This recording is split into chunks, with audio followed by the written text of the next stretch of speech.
Assalamualaikum warahmatullahi wabarakatuh. Selamat sore teman-teman semuanya. Selamat datang di akun Instagram @chandra_society. Oke.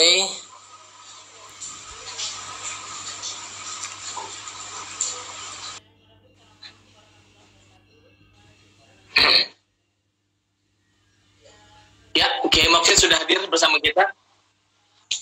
Saya juga sudah. Ini Kiai Moksid sudah hadir. Ya, siap. Siap, Mas. Siap. Oke.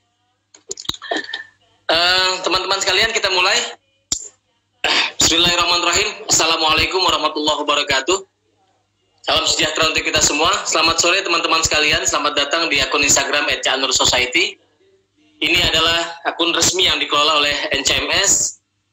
Teman-teman, topik kita pada sore hari ini adalah tentang tafsir tentang takwa dalam Al-Quran. Telah hadir bersama kita Kiai Abdul Moksid Ghazali. Beliau adalah dari Lembaga Bahsul Masail Pengurus Besar Nahdlatul Ulama dan dosen Fakultas Usuluddin UIN Jakarta. Teman-teman, kami sengaja mengangkat tema tentang takwa ini sebab kita tahu semua bahwa perintah untuk berpuasa itu diiringi dengan la'allakum tattaqun, agar kalian bertakwa. Lalu sebetulnya apa yang dimaksud dengan takwa itu? Kalau di mimbar-mimbar Jumatan misalnya, kita kerap mendengar bahwa takwa adalah menjalankan perintah Allah dan menjauhi larangannya. Apakah hanya sebatas itu? Pasti ada sesuatu yang lebih luas yang dari kata takwa itu. Nah, ini yang akan elaborasi pada hari ini, yang akan dielaborasi oleh Kiai Moksid Ghazali.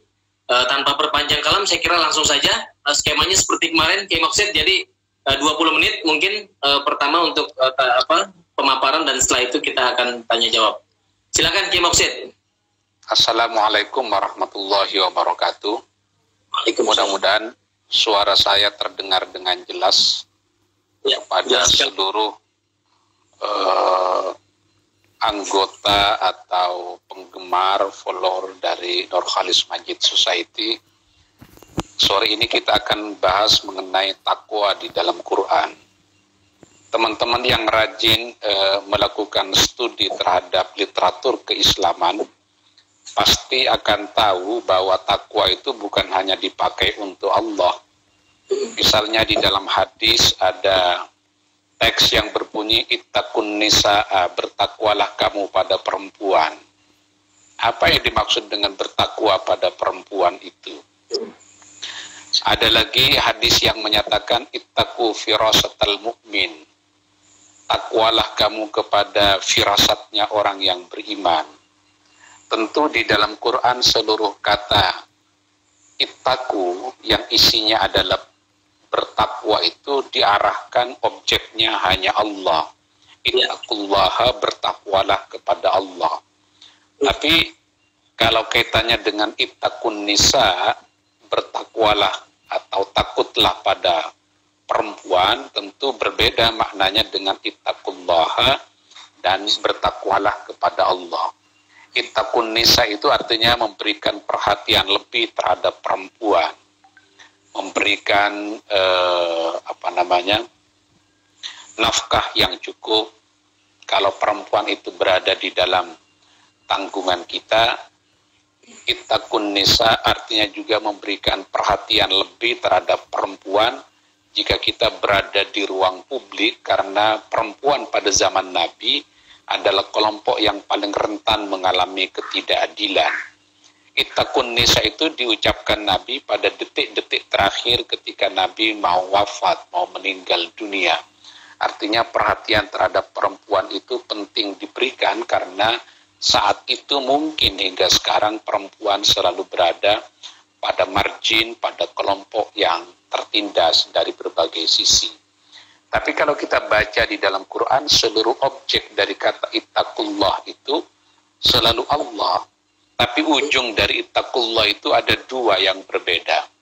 Yang pertama yang sering kali diucapkan, yang difirmankan oleh Allah di dalam Quran, ittaqullaha haqqa tuqatih, bertakwalah kamu setakwa-takwanya.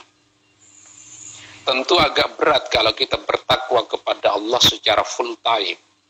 tanpa henti bertakwa kepada Allah itu agak susah. Karena itu maka turun ayat yang kedua oleh sebagian ulama dianggap membatalkan ayat yang pertama, yaitu ayatnya yang berbunyi ittaqullaha mastata'tum. Bertakwalah kamu semampunya, bukan haqqa tuqati. Karena yang bisa bertakwa haqqa tuqati itu hanya baginda Nabi. Kita ini tidak mungkin bisa bertakwa kepada Allah haqqa tuqatihi, sebenar-benarnya takwa. Makanya kita ini di dalam bertakwa itu mastata'tum semampunya. Kadang kita terjatuh pada dosa, pada saat yang lain kita bisa bertakwa. Jadi manusia itu berada di dalam dua kekuatan itu. Kekuatan untuk melakukan kemaksiatan dan kekuatan untuk melakukan ketaatan.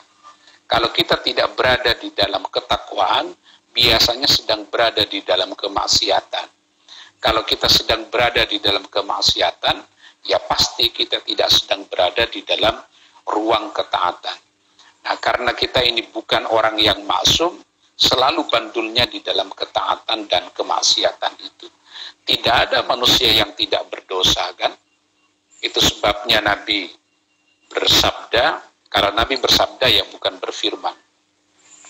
Padahal kalau kita lihat ayat Qur'annya, hadisnya ya sama, qala Allah wa qala Rasul. Tapi karena dalam bahasa Indonesia ada hierarki, maka kita menggunakan bersabda untuk Nabi, berfirman untuk Allah. Dan Nabi bersabda, kata Nabi, annasu kulluhum khatta'un. Seluruh manusia punya potensi untuk jatuh ke dalam kesalahan. Wa khairul khatta'in, dan sebaik-baik orang yang bersalah at-tawwabun adalah orang yang mau bertobat, yang mau kembali kepada jalan Allah itu. Jadi kita tidak bisa jumawa untuk menyatakan kita ini sudah berada di dalam ruang ketakwaan secara sepenuhnya. Makanya kata Al-Imam Al-Qushairi, ini bisa dibaca di dalam buku Al-Qushairi dengan judul Ar-Risalah Al-Qushairiyah, atau di dalam kitab tafsirnya Lataiful Isyarah. Kata Al-Qushairi, takwa itu merupakan kependekan dari taknya, artinya adalah tawadu. Jadi tak itu, takwa itu kan terdiri dari huruf ta, qaf, wawu, ya. Taknya itu artinya adalah tawadu. Rendah hati, bukan rendah diri. Ya, karena manusia ini tidak ada modal untuk bisa sombong, kan? Yang bisa sombong itu hanya Allah. Makanya kalau Allah boleh berkata, la ilaha illa ana, tidak ada Tuhan kecuali aku. Itu kalau Allah boleh untuk menyatakan begitu. Tapi kalau manusia nggak bisa. Al-kibriya uli rabbina sifatun bihi makhsusatun fatajannabanha wattaqi. Sifat sombong itu hanya dimiliki oleh Allah. Manusia tidak bisa memiliki sifat sombong ini. Tapi kata Al-Ghazali di dalam kitab Ihya Ulumuddin, ada beberapa hal yang menyebabkan manusia jatuh ke dalam kesombongan. Yang pertama, al-ibadatu, orang yang rajin ibadah itu bisa jatuh ke dalam kesombongan. Makanya orang kalau terlalu rajin ibadah, tidak ditunjang dengan ilmu yang memadai, itu mudah menganggap orang lain yang tidak rajin ibadah itu sebagai penghuni neraka. Itu sebabnya Az-Zarnuji di dalam kitab Barzanji menyatakan, fasadun kabirun alimun mutahattiku wa akbaru minhu jahilun mutanassiku. Tentu sebuah keburukan kalau ada orang alim, ada orang berilmu tapi tidak mengamalkan ilmunya. Tapi kata Az-Zarnuji, lebih buruk dari itu, jahilun mutanassiku, orang bodoh yang ahli ibadah. Karena orang bodoh yang ahli ibadah itu mudah jatuh ke dalam menganggap dirinya suci, dan menganggap orang lain itu sebagai penghuni neraka. Ini jebakannya kan di situ bagi orang yang ahli ibadah. Ini yang pertama. Orang sombong bisa dengan ibadahnya. Yang kedua, orang itu bisa sombong dengan ilmunya. Karena dia seorang profesor, doktor di bidang tafsir, di bidang usul fikih, maka bisa sombong dengan ilmunya. Digambarkan di dalam Quran, kesombongan dengan ilmu itu direpresentasikan oleh iblis kan. Ya. Karena merasa dirinya paling mengerti mengenai Allah. Ini Adam anak kemarin sore kan. Saya sudah cukup lama sebagai hamba Allah yang paling mengerti mengenai Allah. Makanya iblis itu digambarkan sebagai orang alim yang sombong dengan ilmunya. Yang ketiga, orang itu bisa sombong dengan hartanya. Digambarkan di dalam Quran, kesombongan dengan harta itu seperti Qarun, seperti Fir'aun. Digambarkan di dalam Quran, inna mafatihahu latanu'u bil usbati ulil quwwah. Dari saking kayanya Fir'aun ini, sampai kalau ada ratusan orang menggotong kunci-kunci dari rumah Fir'aun ini nggak akan sanggup. Wah, itu dari saking kayanya. Jadi orang bisa sombong dengan harta yang dimilikinya. Yang keempat, orang bisa sombong dengan kegantengan fisiknya, kecantikan fisiknya. Padahal kegantengan yang dimiliki oleh seluruh umat manusia di bumi ini tidak nyampe 1/8 dari kegantengan yang dimiliki oleh baginda Nabi. Itu yang menyebabkan perempuan terpesona dengan kegantengan Nabi Yusuf, padahal kegantengan Nabi Yusuf itu hanya 1/8 dari kegantengan baginda Nabi. Nah, di dalam Barzanji disebutkan, faqan nabiyyina fi khalqin wa fi khuluqin wa lam yudanuhu fi ilmin wala karami. Nabi Muhammad mengungguli para nabi itu bukan hanya pada aspek akhlaknya, tapi juga pada kesempurnaan fisiknya. Nabi itu termasuk nabi yang sempurna secara fisik. Nabi-nabi lain belum tentu sempurna secara fisik. Nabi itu misalnya adalah nabi yang tidak sakit-sakitan. Nabi ini meninggal umur 63 tahun, umur 62 tahun masih sanggup melakukan perjalanan darat dari Madinah menuju Tabuk. Itu perjalanan kalau zaman dulu sekitar 1000 kilo. Madinah Tabuk aja sekarang masih cukup jauh kan. Makanya Nabi itu sempurna secara fisik. Nah, ulama-ulama yang ada sekarang ini kan mewakili berbagai macam jenis kesempurnaan Nabi kan. Ada ulama yang fisiknya sempurna, sehari bisa 10 tempat ceramah, tapi ilmunya tidak seberapa. Ada ulama yang sangat alim, ceramah sedikit sakit. Itu diwakili misalnya seperti Imam Syafi'i. Imam Syafi'i itu alim sekali, tapi sakit-sakitan. Nah, banyak mubalik-mubalik kita di Indonesia ini, yang fisiknya sempurna, staminanya kuat, tapi biasanya tidak memadai dari sudut ilmunya. Ada kiai-kiai di pesantren, alim luar biasa, tapi biasanya ceramah 1 jam, sakitnya sudah 1 minggu. Nah, Nabi itu sempurna, ilmunya tinggi, fisiknya sempurna.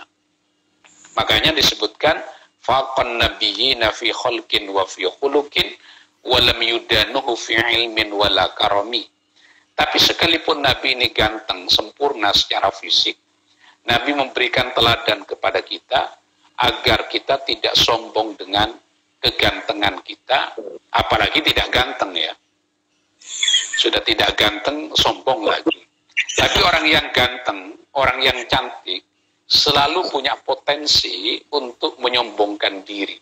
Iya. Padahal kegantengan dan kecantikan itu kan tidak abadi. Lama-lama seiring waktu dia akan mengkerut, lalu menua, lalu tidak menarik lagi secara fisik. Jadi orang bisa sombong dengan ibadahnya, dengan ilmunya, dengan hartanya, kemudian dengan kegantengan fisiknya. Kata Al-Ghazali, orang juga bisa sombong dengan banyaknya pengikut. Wah, ini followernya gede nih di Twitter, di Instagram, kan gitu. Yang di-follow 0, followingnya 0. Lalu orang bisa sombong dengan banyaknya pengikut itu. Likathroti talamid, banyak santrinya. Itu menyebabkan orang bisa merendahkan orang lain yang tidak memiliki banyak pengikut. Makanya tidak setiap orang yang merequest untuk menjadi follower saya di Instagram tidak selalu saya ACC. Khawatir saya sombong dengan banyaknya follower saya di Instagram itu. Makanya itu yang mau memfollow saya kan lumayan tuh, yang antri lumayan banyak. Tapi karena saya khawatir sombong dengan banyaknya pengikut, kok saya lebih banyak followernya ketimbang NCMS, kan saya nggak enak kan. Akhirnya follower saya tetap sedikit tuh, dibatasi. Karena banyaknya pengikut itu potensial menyebabkan orang itu bisa sombong. Ini baru kita membahas mengenai takwa itu, taknya adalah tawadhu, rendah hati. Nah, qafnya itu qanaah, wawunya itu wara, iya-nya itu yakin. Tentu tidak cukup waktu kalau kita bahas seluruh penjelasan mengenai tawadhu, qanaah, wara, dan yakin. Mungkin sebagai pengantar itu dulu, karena umat sebanyak 83 orang yang sedang mengikuti percakapan kita ini, mungkin ada yang mau bertanya atau memberikan komentar, disilahkan. Ya, oke, Kiai Muksid, ini ada benar sudah ada beberapa yang bertanya. Misalnya dari Selano ini dari Papua ini. Kata takwa sering diartikan menjadi kata takut. Lantas apa maksud hadis takwa kepada wanita itu? Apakah berarti kita meletakkan kedudukan wanita sama dengan Allah? Nah, ini dia.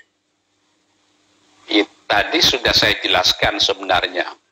Di dalam Quran ada kata takwa, ada kata khasyiyah, itu berbeda sebenarnya.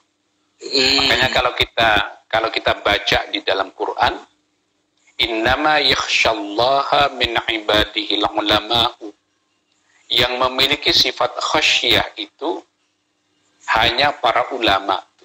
Apa yang dimaksud dengan khasyiyah itu? Takut bersamaan dengan kekaguman, memperhatikan kebesaran Allah. Ini contoh yang paling sederhana.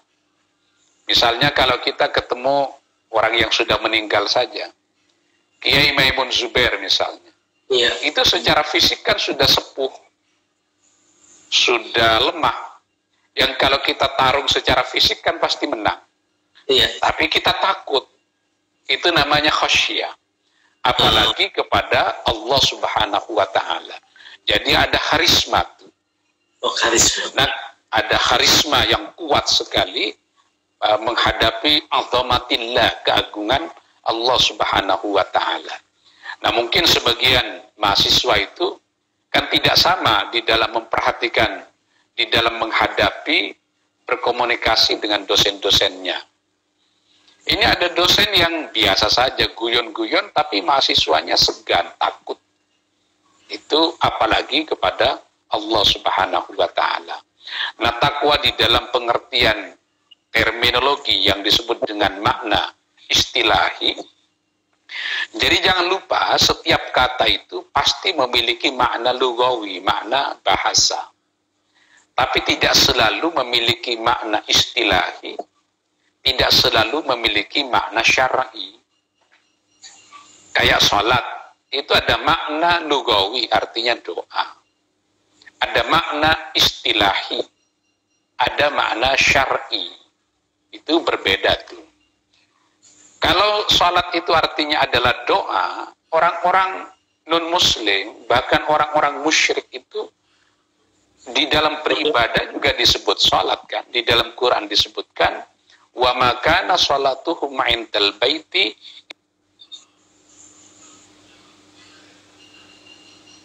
adalah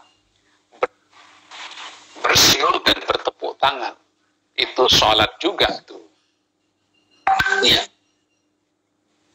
Jadi kita harus pandai-pandai memperhatikan kapan sebuah kata takwa itu bermakna secara lugawi yang artinya takut, kapan dia bermakna istilahi, dan kapan bermakna syar'i dalam pengertian imtithalul awamir, melaksanakan perintah Allah, wajtinabun nawahi, dan menghindari yang dilarang oleh Allah. Itu namanya takwa dalam pengertian istilahi. Kalau yang dimaksud dengan takwa, takut pada perempuan, bukan seperti di dalam bahasa populer yang kita miliki yang disebut dengan DKI itu. Bukan itu maksudnya. Tapi takwa, takut kepada perempuan itu memperhatikan terhadap hak-hak perempuan. Memberikan kasih sayang terhadap perempuan. Itu namanya takwa ya, namanya takut, lebih kepada memberikan perhatian terhadap perempuan. Jadi beda takut kita kepada perempuan dan takut kita kepada Allah. Artinya apa? Ittaqun nisaa, perhatikan perempuan itu. Ini penting nih, di tengah kelompok-kelompok yang cenderung merendahkan perempuan, maka Islam datang untuk meninggikan perempuan. Ketika sebelum Islam, perempuan itu diposisikan seperti barang yang bisa diwariskan, bahkan tidak menunjukkan kegembiraan setiap kali ada orang tua mendapatkan anak perempuan. Wa idza busyira ahaduhum bil untha dhalla wajhuhu muswaddan wa huwa kadhib.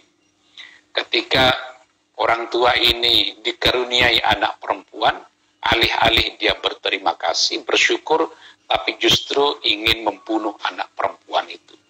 Maka datang Islam membuat aturan, sebagaimana laki-laki diakikahi ketika lahir misalnya, maka anak perempuan juga diakikahi ketika lahir. Itu bentuk perhatian kita terhadap kaum perempuan. Dan Nabi adalah figur yang paling baik di dalam memperlakukan perempuan ini. Kata Nabi, khairukum khairukum, sebaik-baik kalian adalah orang yang baik perhatiannya terhadap keluarga kalian, wa ana khairukum li ahli, dan aku adalah orang yang paling baik perlakuanku terhadap perempuan. Makanya Nabi itu adalah laki-laki yang romantis terhadap istri-istrinya.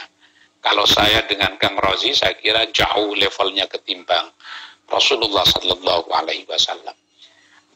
Di kasus itu saja kita tidak bisa menyontoh Nabi, apalagi pada kasus-kasus yang lain.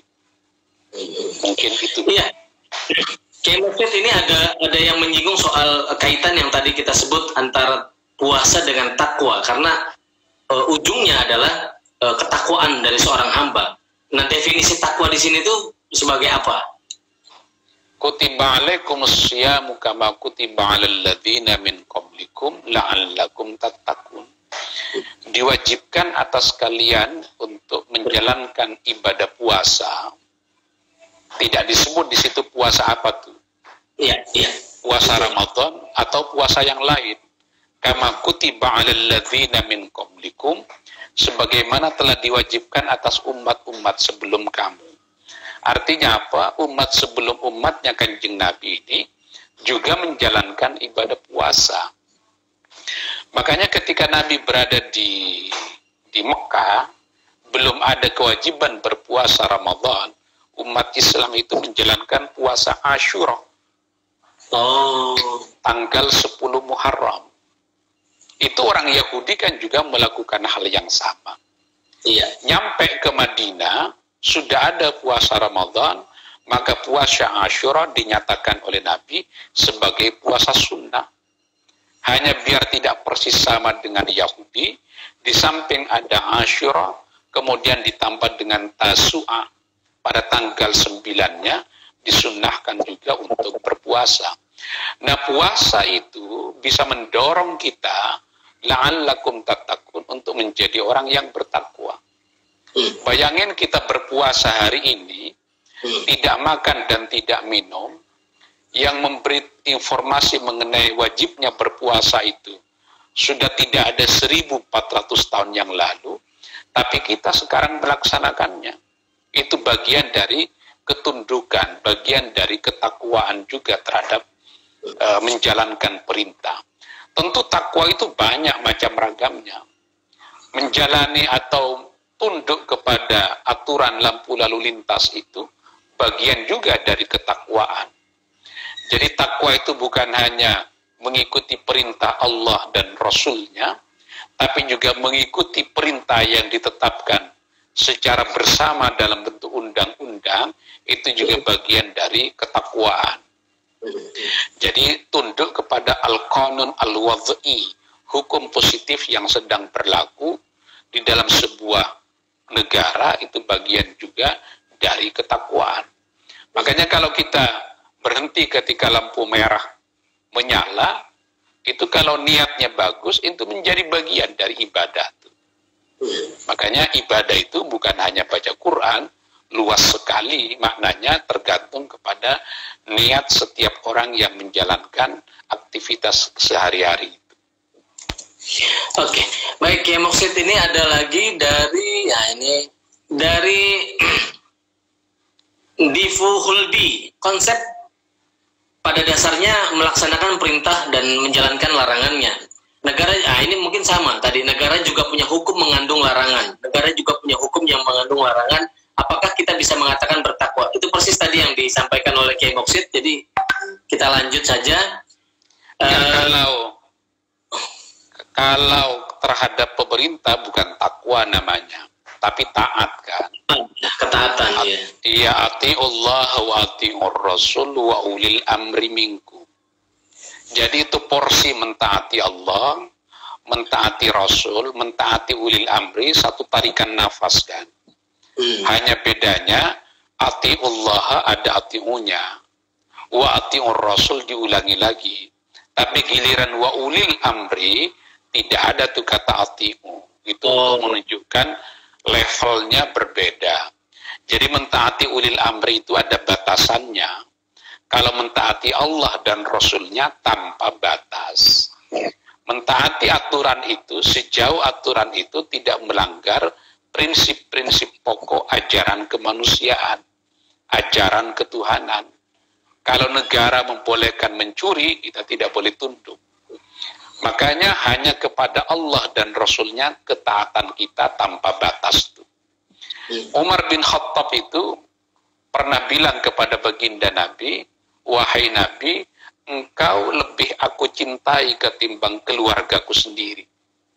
Ditegur oleh Nabi, keliru itu Umar. Aku lebih engkau cintai ketimbang engkau mencintai diri engkau sendiri. Turun ayat Al-Quran, an-nabiyyu aula bil mu'minina min anfusihim. Umat Islam itu harus mendahulukan kepentingan Nabi ketimbang kepentingan dirinya sendiri.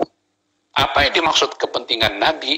Merepresentasikan yaitu hukum-hukum Allah yang hendak ditegaskan oleh baginda Nabi. Nah, kalau ketaatan kita terhadap orang tua kita itu bersyarat. Ketaatan kita terhadap pemerintah itu bersyarat. Tapi ketaatan kita kepada Allah dan kepada Rasul-Nya itu mutlak tanpa syarat. Itu bedanya tuh. Oke. Ada dari Hanafi Al-Rayyan. Ada hadis yang mengatakan bahwa ada orang miskin tapi sombong. Maksudnya gimana? Enggak kurang jelas ini pertanyaannya. Ya tentu orang yang paling rugi itu mestinya kan orang itu sombong dengan hartanya kan. Iya. Ini sudah miskin sombong, itu orang yang paling rugi. Tentu orang berilmu itu punya potensi sombong. Lebih bodoh, lebih parah dari itu bodoh sombong kan. Tentu orang yang cantik itu ada potensi sombong. Lebih parah dari itu sudah jelek, sombong. Itu sama dengan itu levelnya. Iya. Oke. Nah ini ada Ajen Jainuddin. Sumber takwa diterjemahkan sebagai tawadu atau qanaah dan waro. Ghazali kali tadi. Itu Al-Qushairi ya, baca di dalam Ar-Risalah Al-Qushairiyah ya. Oh, Al-Qushairi ya. Iya, Al-Qushairi. Takwa, qanaah, wara' dan yakin. Untuk tidak qanaah menerima apa adanya maksudnya. Baik, kita lanjut. Ini ada, apakah dari Agung, apakah takwa itu bentuk dari etika? Misalnya ayat menyebutkan pakaian takwa. Oke, itu metafor itu. Walibasut taqwa dzalika khair. Pakaian takwa itu adalah yang terbaik. Tentu maksudnya bukan baju takwa yang kita pakai baju koko itu Jumatan ya, itu baju koko itu dari Cina itu. Tradisi. Bukan ini tradisi impor lalu kita terima dengan baik, itu juga bagus. Karena kita umat Islam tidak anti impor ya. Umat Islam itu bisa menerima impor. Itu kalau Nabi tidak menerima impor, itu orang Mekah mau makan apa kan? Makanya Nabi sebagai kepala negara di Mekah, di Madinah, kepala negara seluruh umat Islam, tetap saja menerima impor. Jadi sekalipun di Madinah itu tidak ada pohon mangga, itu ada pohon mangga pada zaman Nabi. Tapi Nabi tidak memakannya. Salah satu buah yang tidak dimakan oleh Nabi itu buah mangga. Karena buah impor, kalau impor pasti mahal kan. Nabi ingin menunjukkan kepada umatnya adalah kesederhanaan. Jadi libasut takwa itu artinya metafor. Tentu yang paling baik adalah ya pakaian takwa itu. Seperti